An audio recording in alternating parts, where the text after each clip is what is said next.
How many of you have ever heard of Cornelius Hodges? That's right, Cornelius Hodges. Right. How many of you ever heard of Johnny Hodges? That is Cornelius Hodges. You see, his mother named him Cornelius, but that wasn't a hip enough name for him, so he just went, my name is Johnny, and I don't care what they say, so he's Johnny Hodges, yeah. Born in 1907, same as Benny Carter.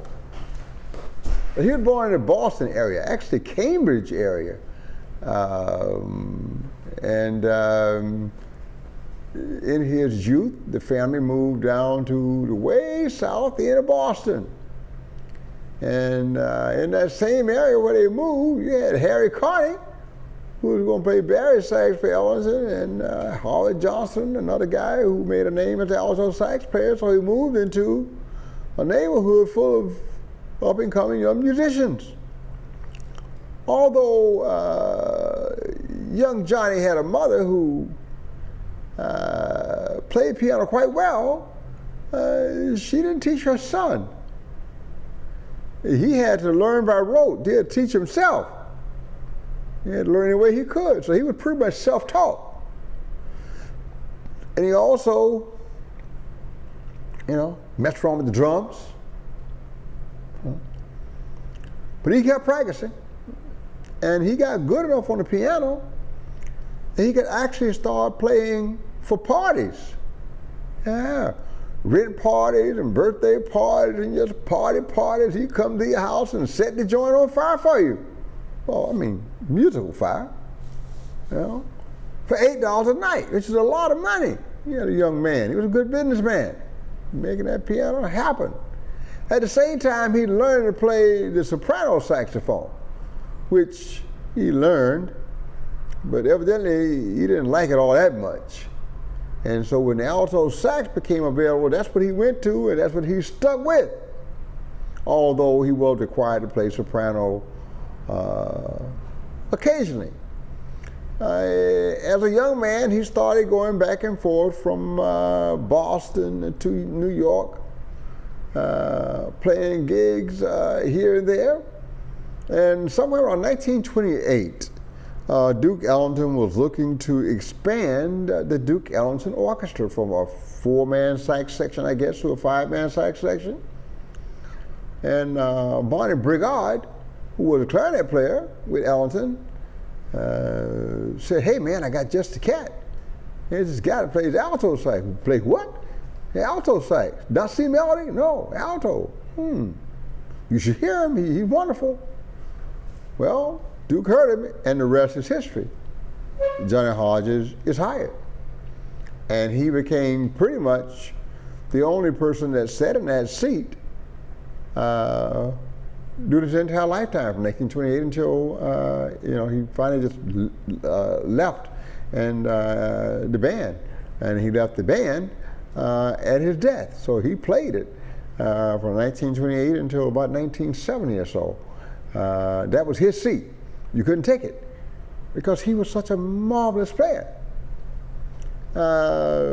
His sound was so beautiful, and his approach to the saxophone, the glissandos and the tremolos and whatnot, and that vibrato, no one could do it like Johnny Hodges, nobody. And after collaboration with members of the Ellington Orchestra and members of the Betty Goodman Orchestra at Carnegie Hall, somewhere around 1938, Betty Goodman said, never have I heard a man on this planet who makes the alto saxophone sound like Johnny Hodges does. Never. And of course, Benny played woodwinds, he would know. He never.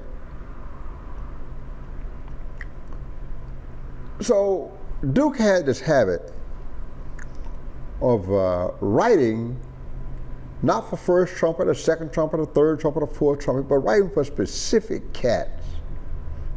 Bubba Marley, Dickie Wells, Johnny Hodges, he put your name on your music because he wrote the part for your sound, for your technique, for your style. Every part of the Ellington arrangement was custom designed for the person who was going to play that part. So when personnel changed, he had to adjust all the arrangements to fit the new personnel. That's a fact. That's why there are so many different versions of all those tunes, because as personnel shifts, he had to shift the arrangement to the personnel. He did custom arrangements for real, not just for the instrumentation, but for the personnel involved.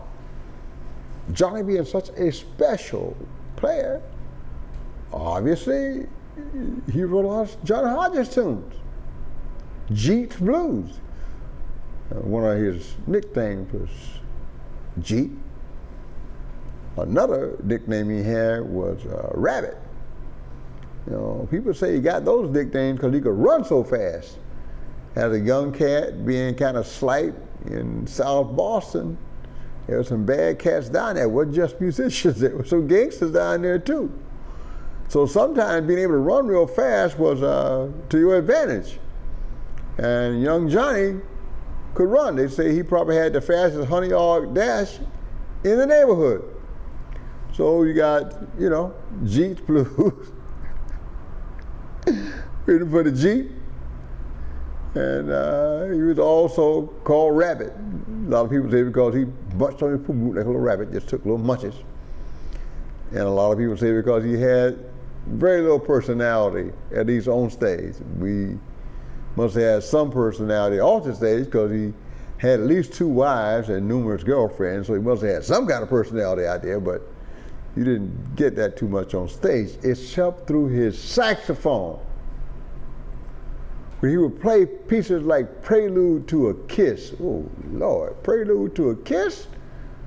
Ooh, boy, just listen to the title of that. Then go listen to Johnny Hodges play that thing. Ooh, careful, careful. Blood Count. Star-crossed lovers. I got it bad. That ain't good. Yeah, and many, many others. Just to feature the beautiful sound and style of one Johnny Hodges. And each one of these special platforms that was written by Ellington to feature Johnny Hodges was a hit all by itself. Now somewhere around 1955, Johnny decided that he'd go out on his own and make some independent recordings and have his own little groups and try to make a little bit more money the way he was making as a member of a big orchestra, or maybe he got tired of touring, or maybe he had just married a new wife and wanted to spend more time with her. I don't know what it was, but he left. But he was back in about a year, just before the 1956 live recording Ellington at Newport, which was a career builder for Ellington. Career builder.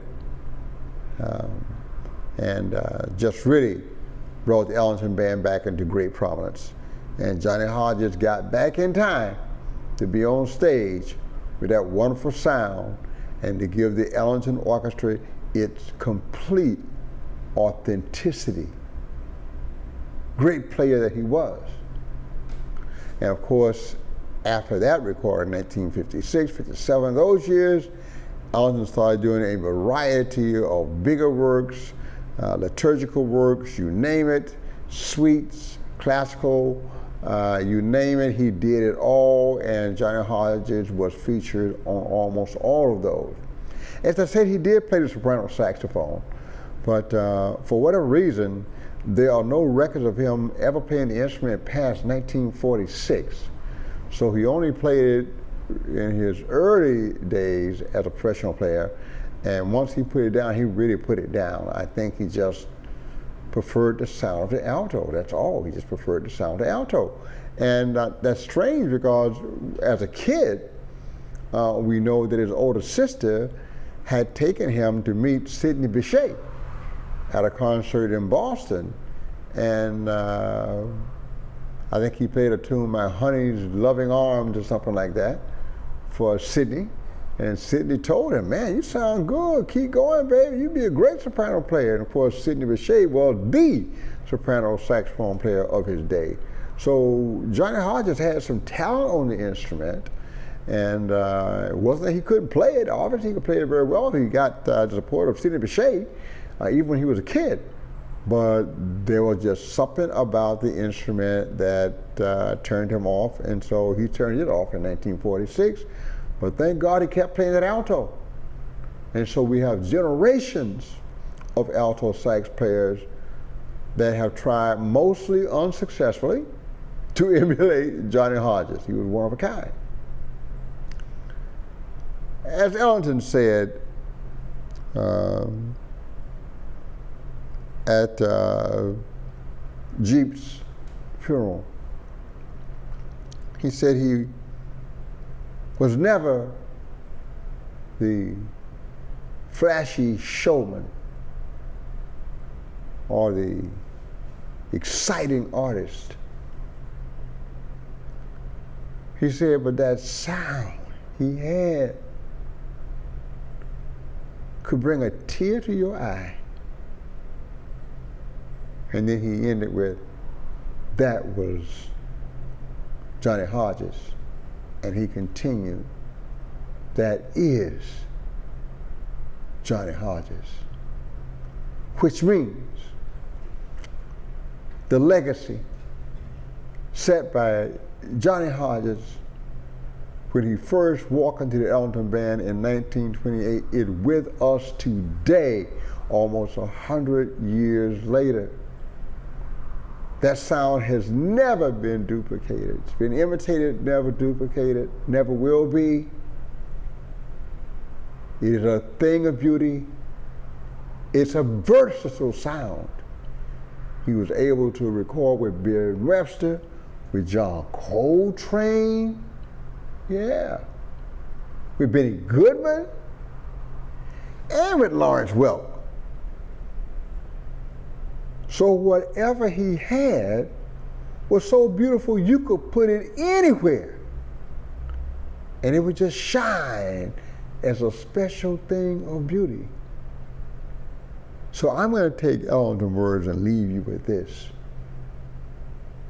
Johnny Hodges still sings to us through his saxophone, and the sound of it can still bring a tear to your eye. This is Johnny Hodges. Thank you.